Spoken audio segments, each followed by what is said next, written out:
Assalamualaikum warahmatullahi wabarakatuh. Shalom, Om Swastiastu, Namo Buddhaya, salam kebajikan. Selamat sore, Ibu Guru yang saya hormati dan teman-teman yang saya sayangi. Hari ini saya akan menyampaikan sepatah dua kata tentang penyimpangan seksual. Akhir-akhir ini banyak kita dengar tentang penyimpangan seksual atau yang kerap kita dengar dengan sebutan LGBT. Apa itu penyimpangan seksual atau LGBT?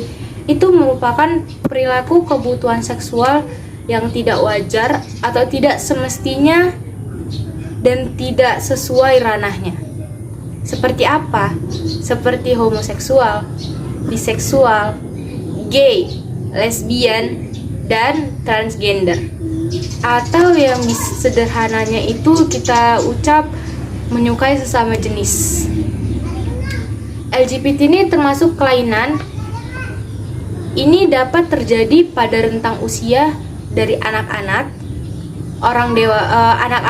anak-anak dulu, remaja, orang dewasa, dan sebagian lansia. Penyebab terjadinya itu apa? Penyebab terjadinya itu yang pertama karena kurangnya iman. Maksudnya di sini tuh tidak percayanya seseorang terhadap Tuhannya, bahwa Tuhannya telah menciptakan laki-laki dan perempuan berpasang-pasangan, dan kurangnya melaksanakan ibadah sehingga bisa menyimpang tanpa takut terhadap Tuhannya.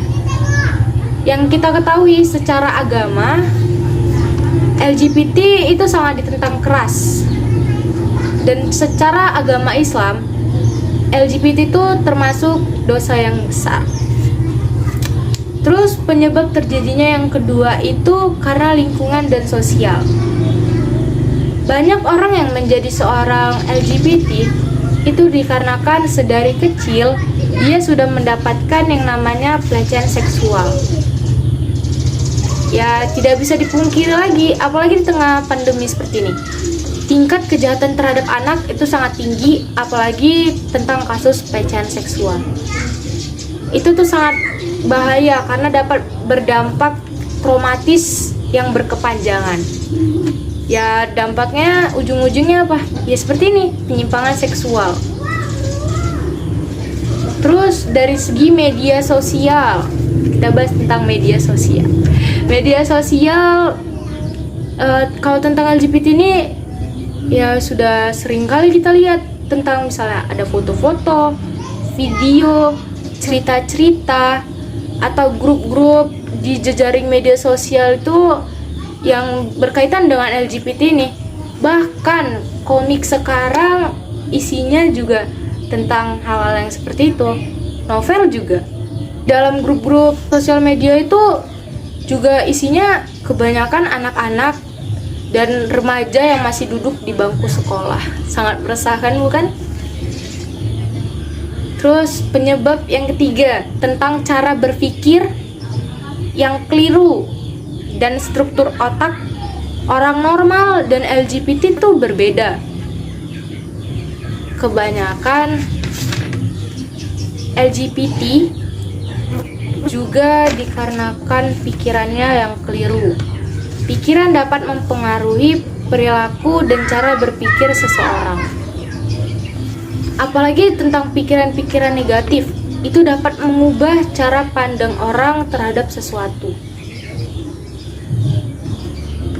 Penjelasan medis juga pernah mengatakan bahwa struktur otak orang normal dan LGBT berbeda. Namun, hal ini masih menjadi pro kontra. Karena otak manusia berubah-ubah struktur dan fungsinya tergantung pada lingkungan, perilaku, dan hal lainnya. Seperti saya ingat sesuatu seperti yang pernah dikatakan psikolog asal Kanada. Nah, seperti yang pernah dikatakan psikolog asal Kanada, itu neuris fair together, were together. Itu artinya saraf yang aktif bersamaan akan membentuk jaringan secara bersamaan pula. Seperti itu. Terus penyebab terjadinya yang keempat itu adalah kurangnya kontrol, perhatian, dan kasih sayang dari orang tua dan orang-orang sekitarnya. Biasanya kalau orang kekurangan kasih sayang, dia akan menyimpang. Itu karena dia mencari rasa sayang dari orang yang lain. Terus tak banyak pula akibat terlalu sering sakit hati dan putus cinta, banyak yang memilih untuk mencoba hubungan dengan sesama jenis. Saat terjadinya penyimpangan seksual tersebut, kebanyakan orang tua sudah lepas kontrol terhadap anaknya. Seperti kasus pemuda asal Indonesia yang sekarang tinggal di Jerman dan bernegara di Jerman bersama pasangan gaynya. Pada saat itu orang tuanya juga tidak tahu kalau dia itu mengalami yang namanya penyimpangan seksual. Setelah dia kembali ke Indonesia, di situ ibunya baru tahu kalau dia mengalami itu. Bisa dibayangkan kan betapa hancurnya hati orang tuanya. Terus adapun cara-cara untuk mencegah dan menyembuhkannya. Jadi kita bahas cara mencegahnya dulu. Cara mencegahnya itu yang pertama, banyak-banyak beribadah.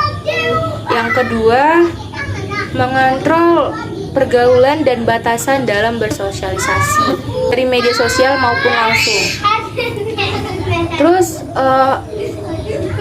orang tua juga harus memberikan arahan kepada anaknya bahwa tindakan LGBT itu salah dan tidak boleh dilakukan, dengan penanaman nilai-nilai agama, bernegara, dan norma-norma yang ada.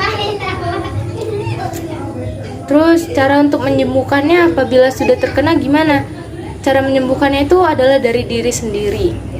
Banyak-banyak dekat kepada Tuhan. Itu.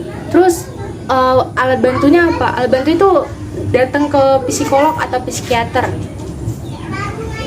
Banyak orang yang takut datang ke psikolog dan psikiater, padahal psikolog dan psikiater merupakan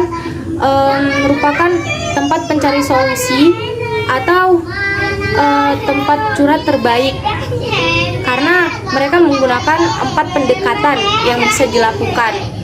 Yang pertama, kalau ada aspek organobiologinya akan diberikan obat. Kalau ada aspek psikologinya akan dirubah perilakunya. Kalau ada perubahan lingkungan yang keliru akan diubah kognitifnya. Kalau ada perubahan lingkungan yang berpengaruh akan diubah modifikasi perilaku daripada sosial lingkungannya. Kalau ada pemahaman yang keliru dari spiritualnya akan dikembalikan pada agamanya. Jadi kita harus menghindari yang namanya LGBT. Bukan menghindari orang-orangnya, tapi kita menghindari perilaku penyimpangan seksual tersebut, karena itu adalah perilaku buruk yang tidak patut untuk kita contoh. Orang-orangnya gimana? Orang-orangnya itu kita temani saja dan kita ajak dia pelan-pelan untuk berubah dan kembali normal. Kalau perlu kita ajak dia ke psikolog atau ke psikiater. LGBT bisa berubah, bisa. LGBT bisa berubah jika dia mendapatkan kasih sayang. LGBT bisa berubah jika dia mendapatkan lingkungan yang sesuai. LGBT bisa berubah jika dia mendapatkan dirinya sendiri atau cintanya kepada Tuhannya. Jadi semoga kita dihindarkan dari kasus penyimpangan seksual tersebut dan kita senantiasa diberikan akal dan pikiran yang sehat. Dan kepada teman-teman atau orang-orang yang sudah terlanjur masuk ke dalam dunia itu, semoga cepat disadarkan dan normal kembali. Sekian penyampaian dari saya. Apabila ada kesalahan kata dalam pengucapan, mohon dimaafkan. Assalamualaikum warahmatullahi wabarakatuh.